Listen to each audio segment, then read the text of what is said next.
Good evening everyone. Maayong gabi. Kumbawa.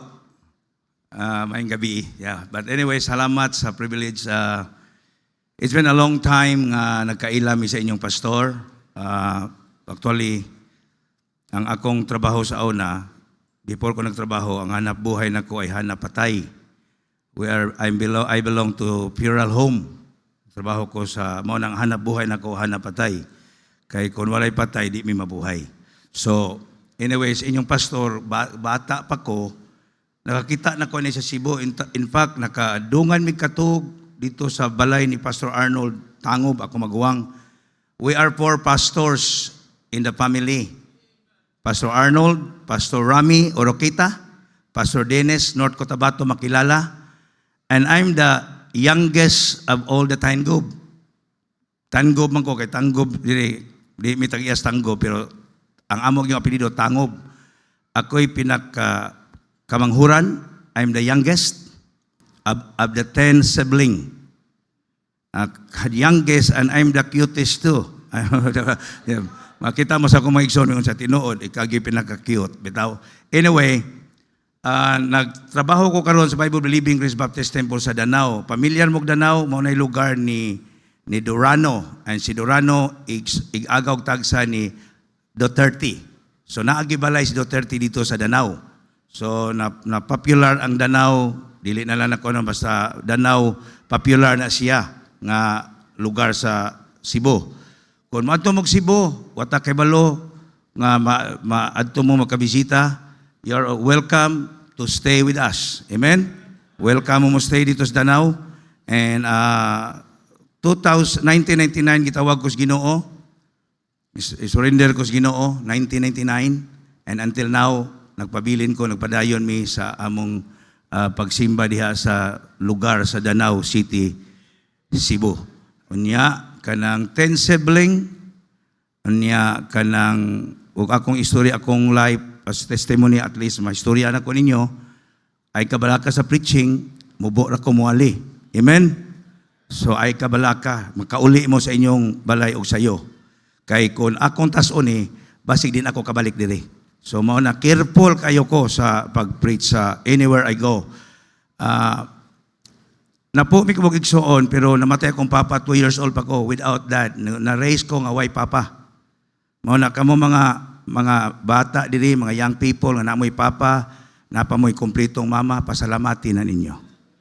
You need to be thankful to God nga kumpleto pa inyong parents. Naglakdako ko way papa, and thank God, 1969, my mom got saved by the ministry of Pastor Jess Inad. Pastor Jess Inad is a pastor dito, tiyo nako, ang iyang asawa, tiya nako. Igagaw tagsa sa kong mama. O ditong dapita, gidalami sa Ginoo sa kong mama. Mauna ang bautismo sa kong mama si Dr. Babius. Ang bautismo sa kong ni Pastor Arnold si Dr. Babius. Eskwela's Bible School si Pastor Arnold sa Katipunan, and Katipunan po si Pastor Rami. So, mubong istorya, ang among kinabuhi perting lisura. And kabalo ko, din anak ko isulti, unsa sa ang inyong giagian dinhi. Wa ta maing-ani lang inyong church na kaingon ko, pinakanindot nga church nga nabisitahan nako sa tibuok kalibutan.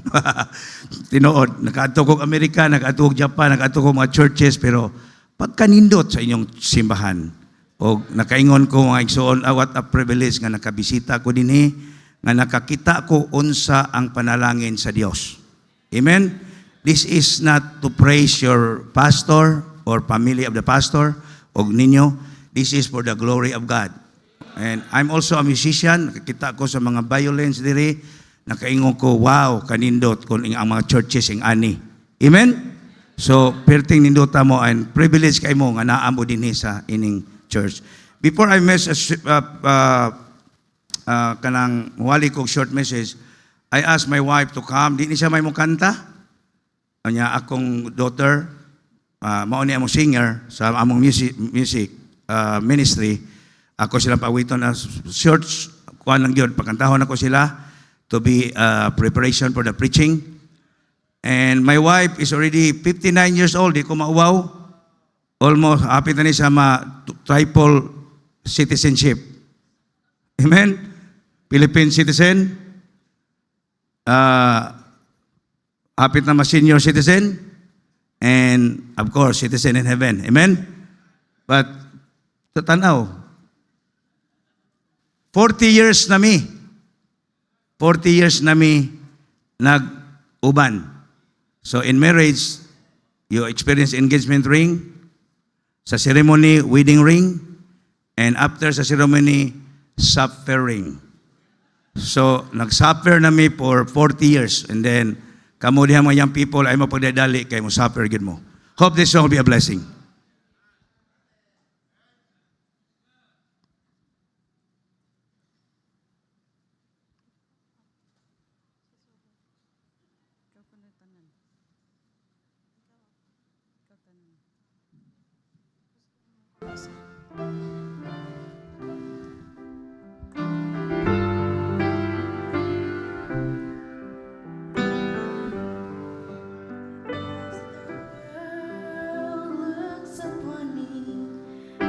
As I struggle along, they say I have nothing, but they are so wrong. In my heart, I'm rejoicing. How I wish they could see. Thank you, Lord, for your blessings on me. There's a roof up above me. I have good place to sleep. There's food on my table and shoes on my feet. You gave me your love, Lord, and a fine family. Thank you, Lord, for your blessings on me.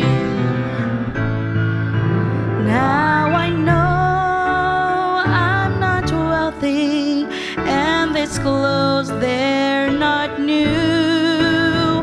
I don't have much money, but Lord, I have you. And to me, that's all that matters, though the world may not see. Thank you, Lord, for your blessings on me. There's a roof up above me. I have good place to sleep.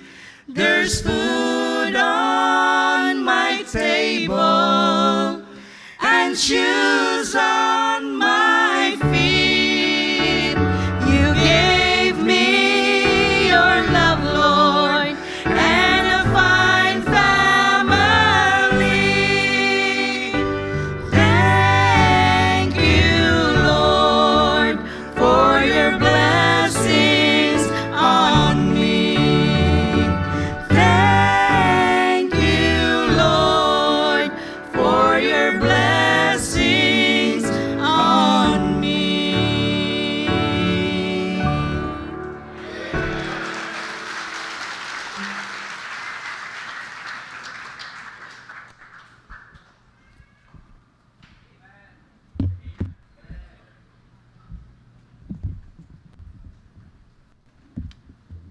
Amen. Thank you, Lord, for your blessing on me.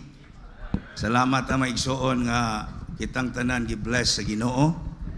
And I will bring a message, a short message tonight. If you can open your Bible, if you will. Before I preach, salamat Pastor Ray sa maong hospitality. Puno kayo among tiyan permi. Kay bisan asa mi, grabe mi kabusog. Pukawon mi og kaon, matagpilaw mi, pero ang kaon gaandam. Og salamat kayo, Sister Jima, sa inyong hospitality. And that's the reason God is blessing you more and more. The book of Psalms, chapters 116, verse 12 to 14. If you can stand as we give reverence, respect to the Word of God. The Bible said, "What shall I render unto the Lord for all His benefits towards me?" Verse 13, "I will take the cup of salvation and call upon the name of the Lord. I will pay my vows unto the Lord tomorrow, next week, next month, next year." The Bible said, now. Amen? Now, in the presence of all His people. The Bible said, "I will pay my vows unto the Lord now in the presence of all His people." Let's pray. Most gracious, loving Heavenly Father, Lord, thank you, God, for this great privilege to worship you this evening.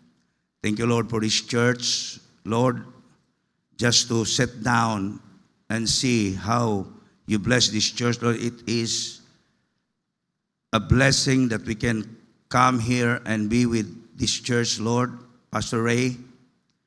And Lord, thank you, Lord, for blessing them.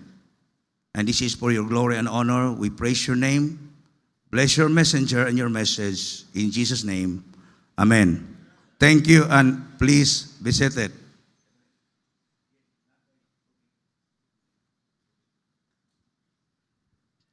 The Bible said, "What shall I render unto the Lord?" Salamat, Pastor. Kadaghan naman ko nagwali, pero mura man ko nangitag tubig, mura ko ikuyawan ba? And nindot ning kuyawan ta kay mag-agad tas Ginoo. Amen? Ingon diri, "What shall I render unto the Lord for all His benefits towards me?" So on, we have a lot of things to render. Actually, dili na ni bag-o ninyo, you heard a lot of messages in this place. Inyong pastor, he preached about Thanksgiving. And tonight, I just want to remind each and every one of us to render unto the Lord for all His benefits.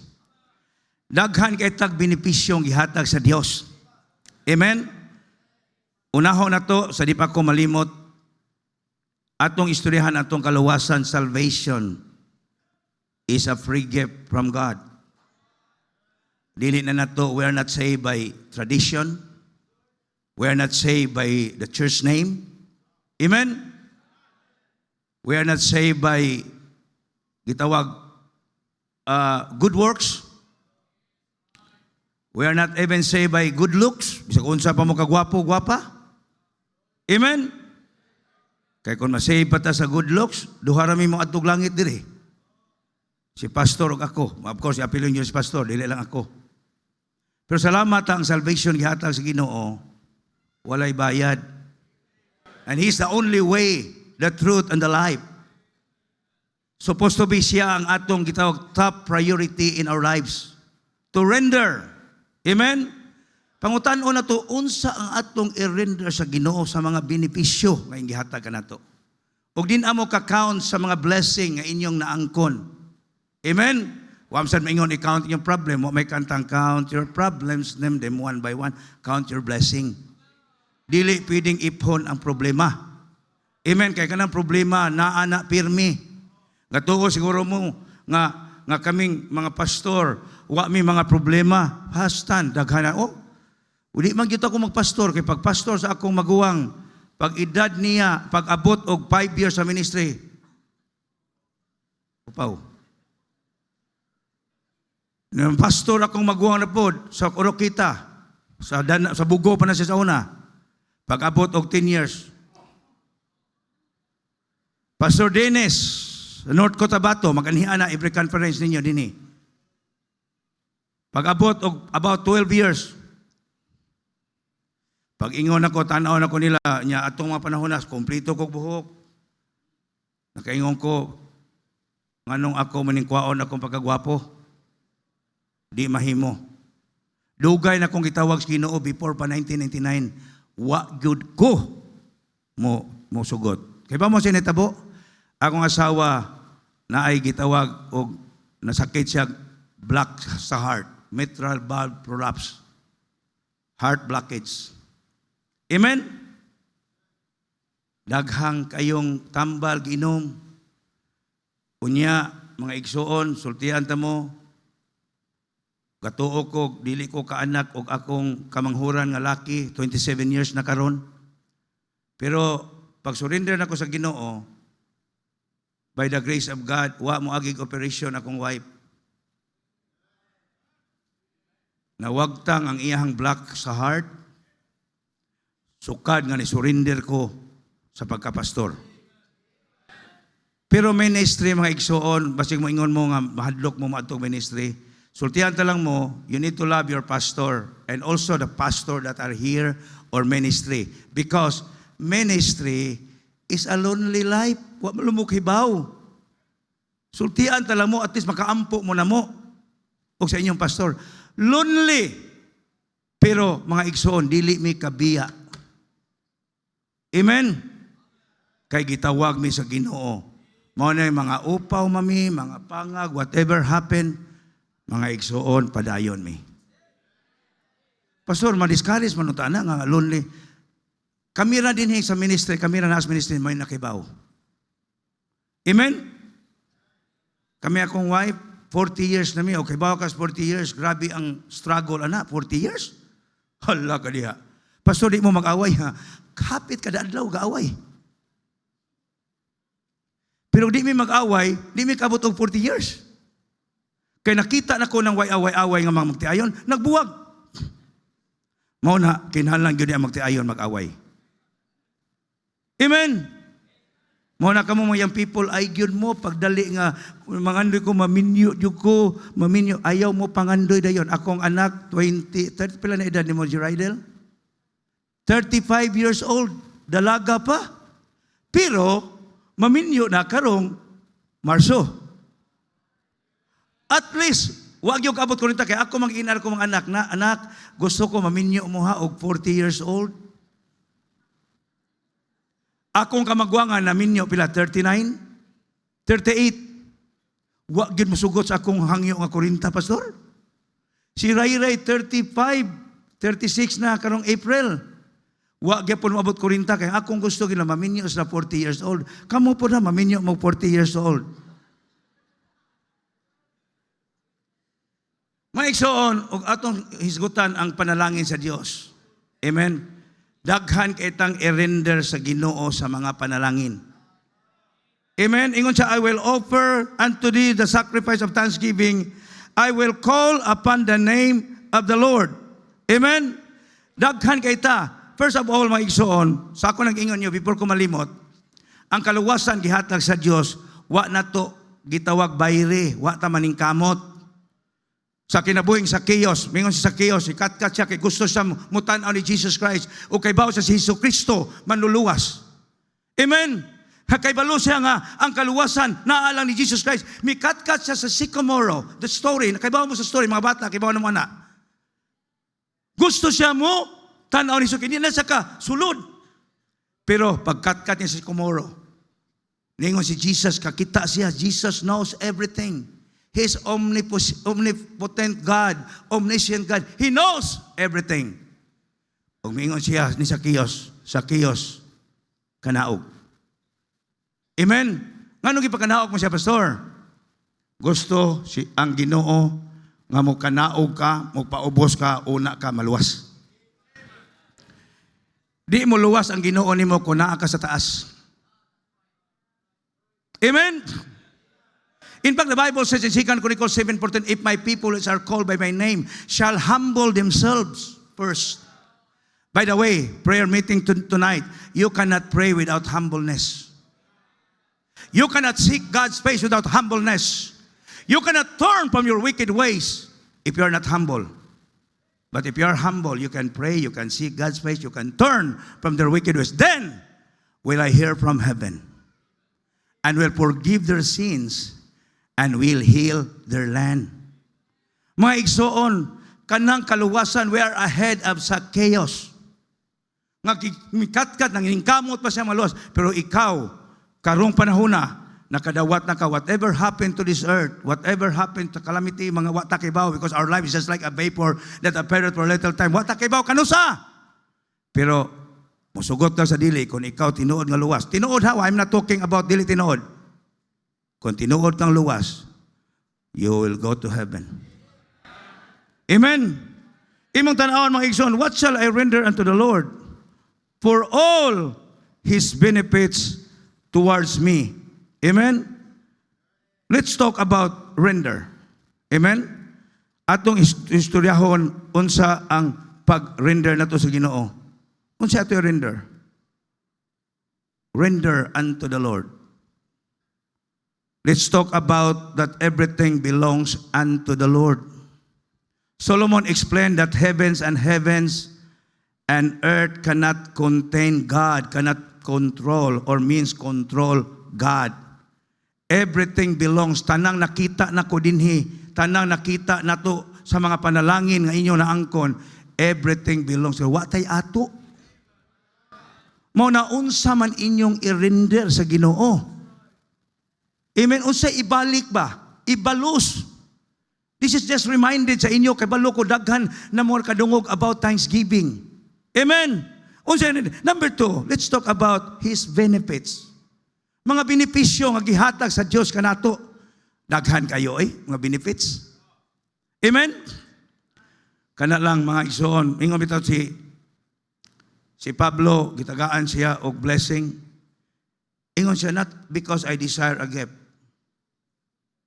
but that I desire a fruit that will abound to your account.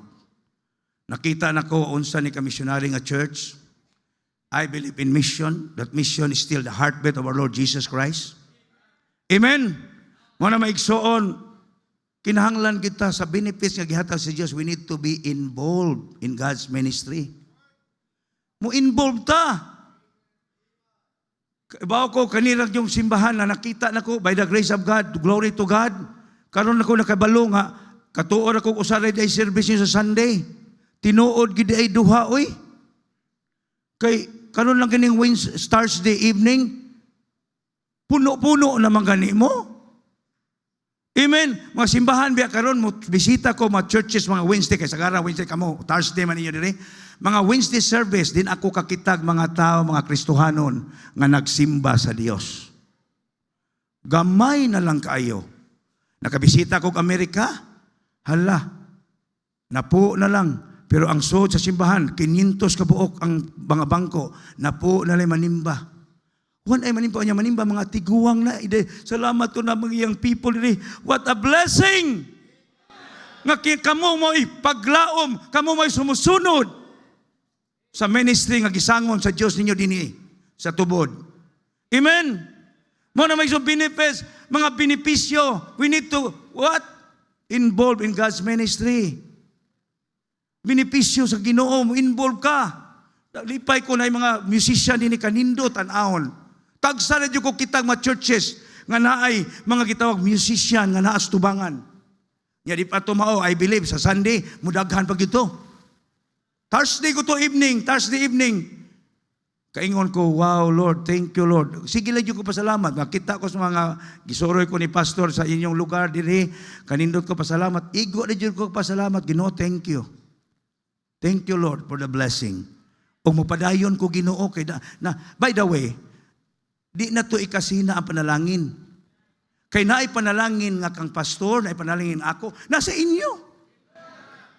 Ayaw ang kuna, ang dili inyo. Amen. Naay para inyo. Huwata ang mga panalangin nga para inyo. Padayon nag-involve sa ministry. Not only that, you need to continue to invest in God's ministry. Wala na ilabot sa outline, ako lang nang gihapit. Amen? Investment. Dili lang, ingon si Pablo, not because I desire a gift, but I desire a fruit that will abound to your account. If you invest, there is a profit. Kadaghan, ang maningil kag profit, nga wa man kay gi-invest. Amen? Not only profit, if you invest, there is also a perfume. Sweet smell of savor. Imong tan-awon Philippians, ako'y panahon mo abli. Philippians 4:13-19. Sweet smell of savor. Anong i-appeal man yung parfum, pastor? Maumang na ako negosyo sibo. Parfum. Amen? Sweet smell of savor. Kung ikaw manggihatagon sa Diyos, kung ikaw muuli sa ikapulo. By the way, tithing is not giving. It is returning unto the Lord. Ngayon magano, gihatag na ko akong tithes. You don't need to give your tithes. You return. Ngayon kang Bible, bring. What can bring? Give ye all the tithes into the storehouse. Bring ye all the tithes into the. Why? Because tithing is not belong to us. Maigsoon, sukan, matinumanon ko sa tithes, diha ko gasugod og panalangin sa Dios na wagtang ang iyahang grabe ang panalangin sa Dios nga gihatag sa nako. Dili si kuko kaparihon ninyo diri kay naa ako pong panalangin namo inyo. Pero mo bisita mo sa Danau, makaingon sad mo nga, "Give blessed me." Amen. Na ako'y mga youth nga gi-train. Amen. Give bless me dito. Amen. Di siguro pariha. Ayaw compare kay comparing itself is not wise man na.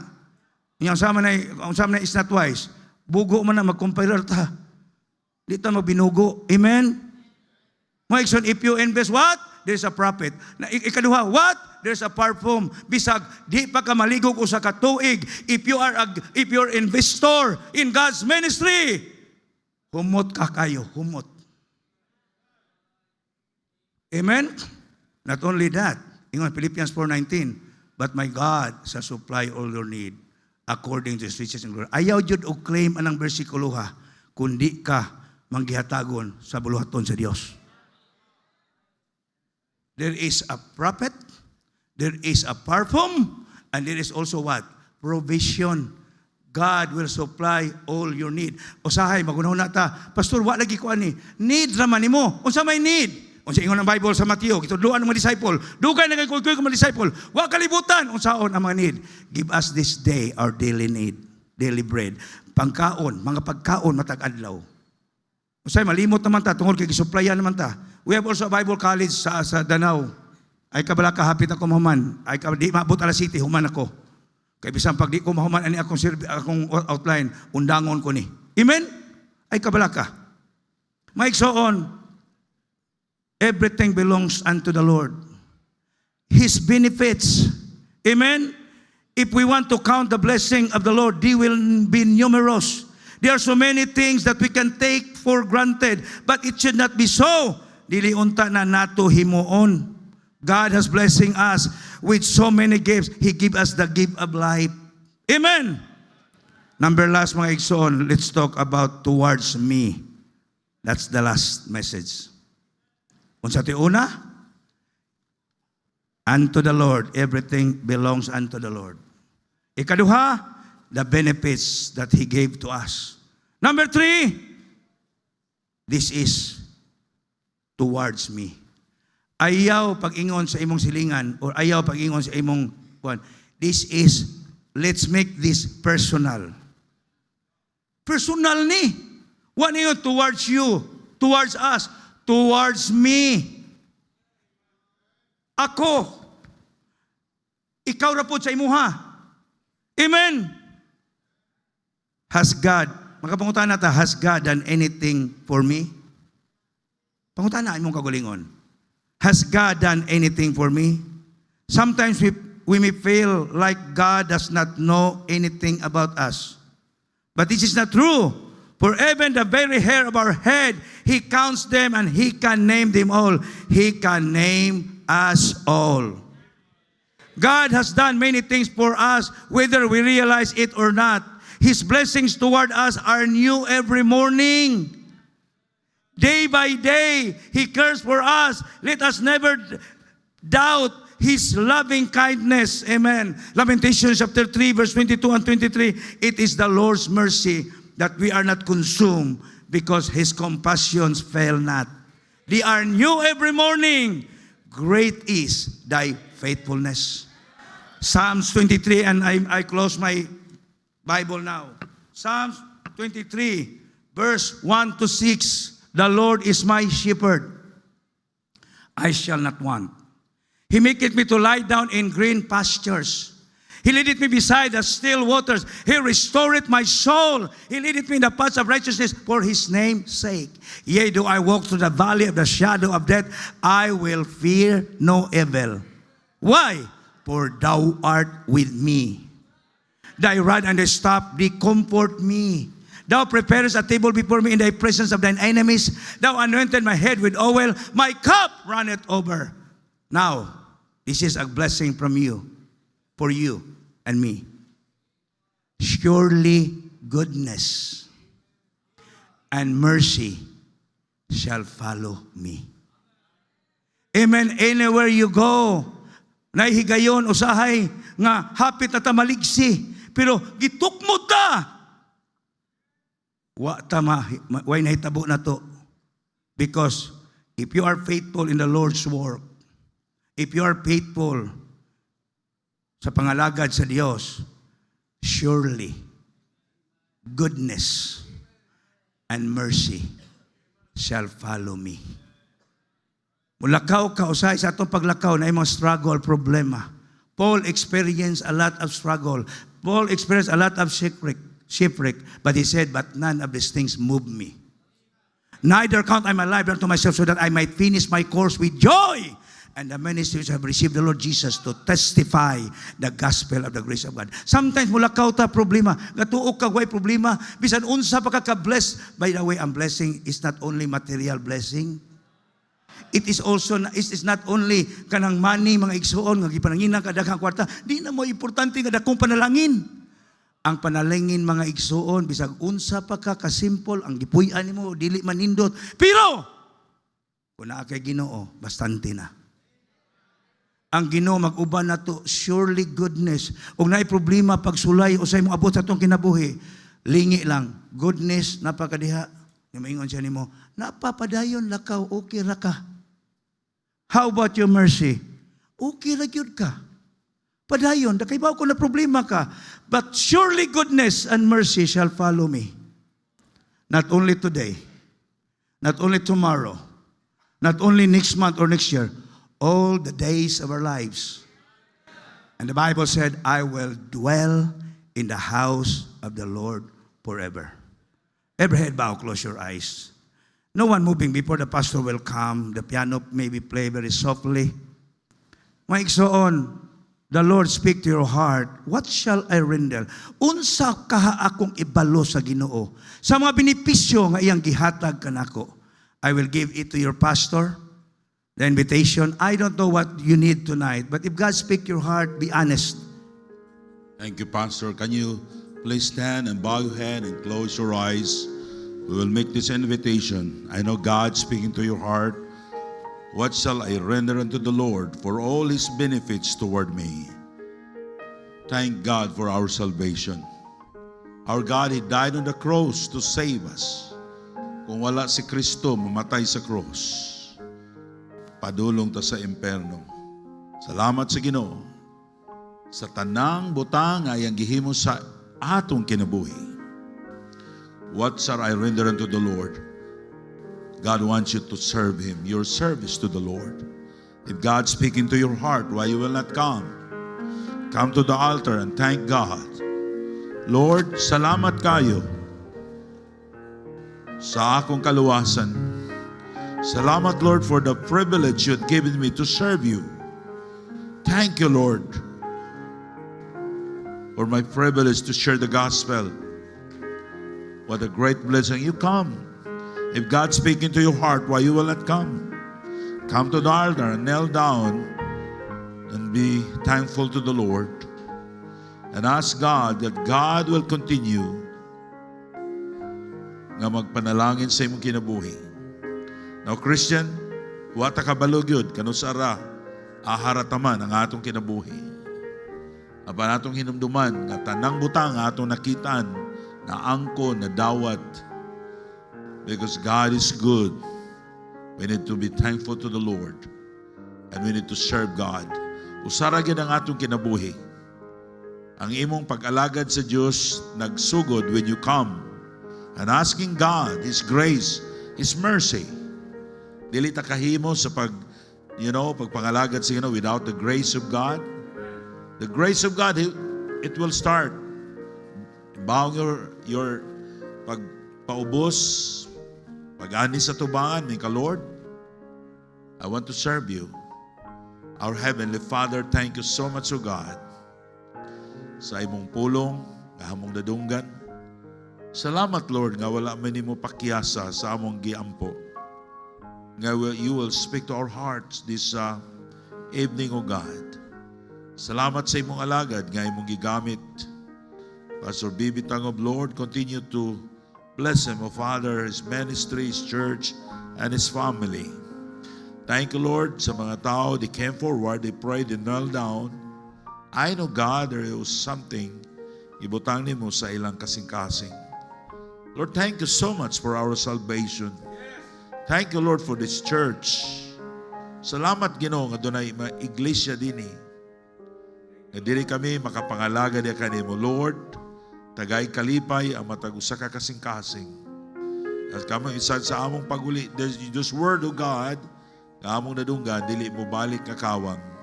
Magpabilin sa among kasing-kasing. Intanan akong gipangayo. In Jesus' name I pray. Amen. Thank you.